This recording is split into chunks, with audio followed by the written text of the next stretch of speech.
Ito po ay protasyon na po. Magkaibigan, ituloy po natin. Magandang hapon sa lahat, no? So atin na pong ituloy, no, yung sa mga awit 34:11.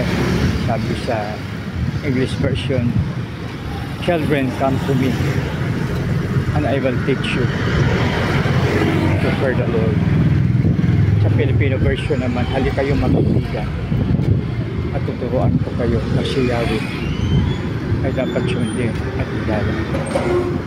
So ano siya, no, mga kaibigan, no, na napakaganda siya.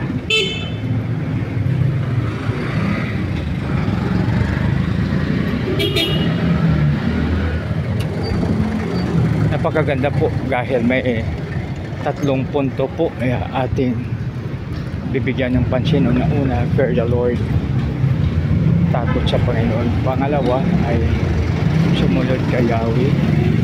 Pangatlo ay gumala kay Yahweh. So yung tatlo na yun napakahalaga po sa bawat isa sa atin. Kasi unang-una dito po muna tayo sa eternal. So pag may takot tayo kay Lord, mayroong tinatawag na pagpapala po siya sa atin. At saka yung kanyang pagpapala sa atin ay wisdom. So ang wisdom, napakalaking tulong po sa atin dahil pag may wisdom, happy life.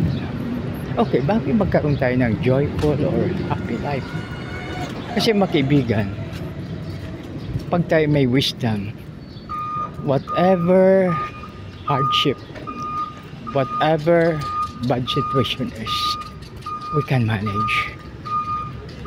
So that is because of wisdom.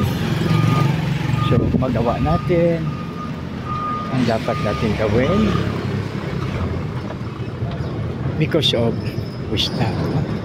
So kasi pag wala tayong wisdom, so malungkot talaga, no? So malungkot o kaya stress. So balit pag mayroon tayong wisdom, so we can easily adapt to the environment. Ano man situation niya, so makaya nating dalhin.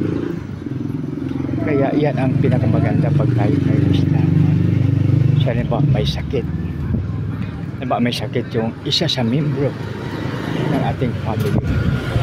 Kasi napakahirap pag may sakit ang isang membro ng pamilya dahil apektado po ang lahat. No? Siyempre, nauna may magbantay. So, sino kaya ang magbantay? No? So, dito sa pagbantay, para hindi siya so, pag mayroong wisdom, so ano ngayon, pag mayroong wisdom, makaibigan, so, ang family ngayon, maghanap ng babantay. Siyempre, pag mayroong wisdom, ang unang magbantay po dyan ay ang walang trabaho.